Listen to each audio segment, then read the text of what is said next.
নমস্কাৰ, স্বাগতম, সুপ্ৰভাত সকলোলে। মোৰ জীৱনত বহুত দুখ কষ্ট আৰু অভাৱৰ মাজেদি পাৰ হৈ আছে।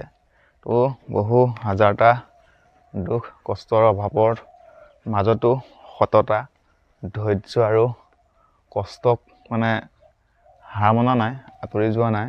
ধৈৰ্য, কষ্ট আৰু সততাক লগত ৰাখি জীৱন সংগ্ৰামৰ জীৱিকাৰ সন্ধানত আজি আন এটা খোজ পেলাইছোঁ, এখোজ আগুৱাইছোঁ। আজি কিছুদিনৰ আগত গাড়ী চলাই থাকোঁতে এগৰাকী হাইস্কুলৰ শিক্ষয়িত্ৰী, চশমা পিন্ধা, অলপ লেভেলধাৰী, তো বাইদেউগৰাকীয়ে অকণমান কথাৰ আনমিল।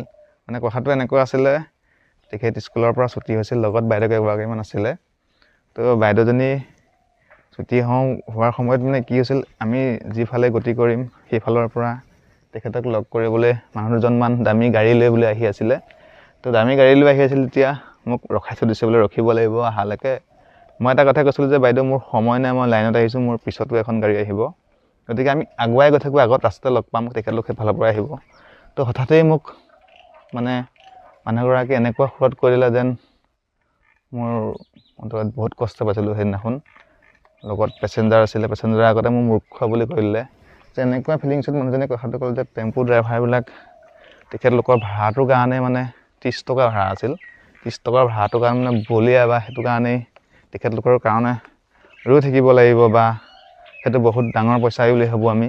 কিন্তু নহয় বাইদেউ, চাওক, আমি মানুহৰ সেৱাহে আগবঢ়াইছোঁ। আপোনালোকৰ নিচিনা যাত্ৰী প্ৰায় 30 টকা, 20 টকা, 10 টকা এনেকৈ ভাড়া লৈ গোটাই আজি এখন 5 নম্বৰখন গাড়ী ল'বলৈ সক্ষম হৈছোঁ। তো কেতিয়াবা কাৰোবাৰ কথাই অন্তৰত আঘাত দিলেও কষ্ট আঘাতে মানুহক সাহসিক কৰি তোলে আৰু কিছু শক্তিশালীহে কৰে।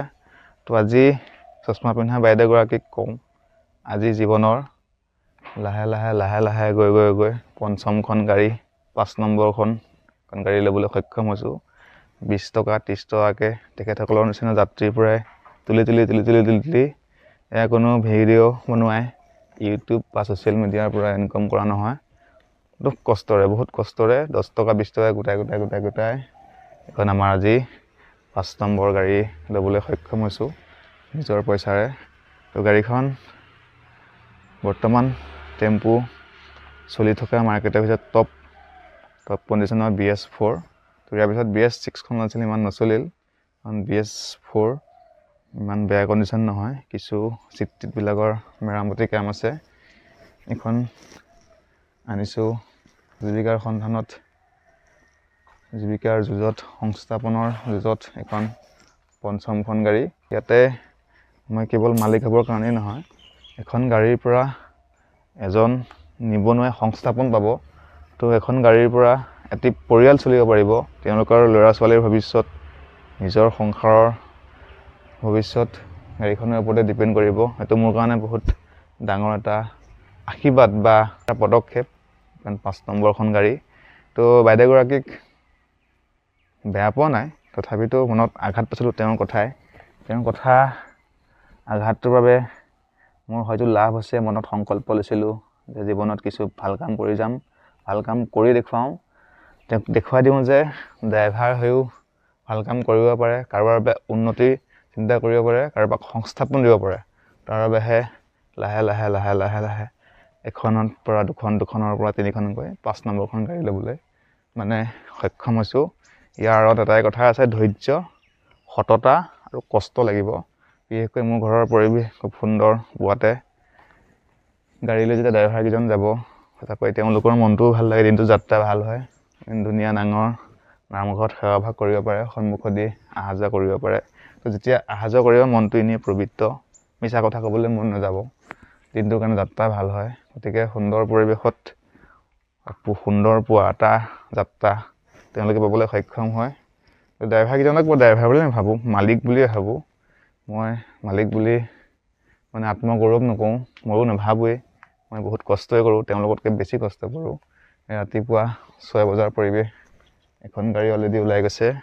তো মই নাচালেও হয়, তথাপিতো গাড়ীবিলাক অকণ ৰাতিপুৱাতে চাই দিওঁ, অকণ পৰিচৰ্যা কৰোঁ, গাড়ীখনো অকণ চাই দিওঁ কি কণ্ডিশ্যনত হৈ আছে, কি হয়। তো চাই দিয়াৰ বাবে লাভালাভ এটাই যে তেওঁলোকৰো কষ্ট কমায়।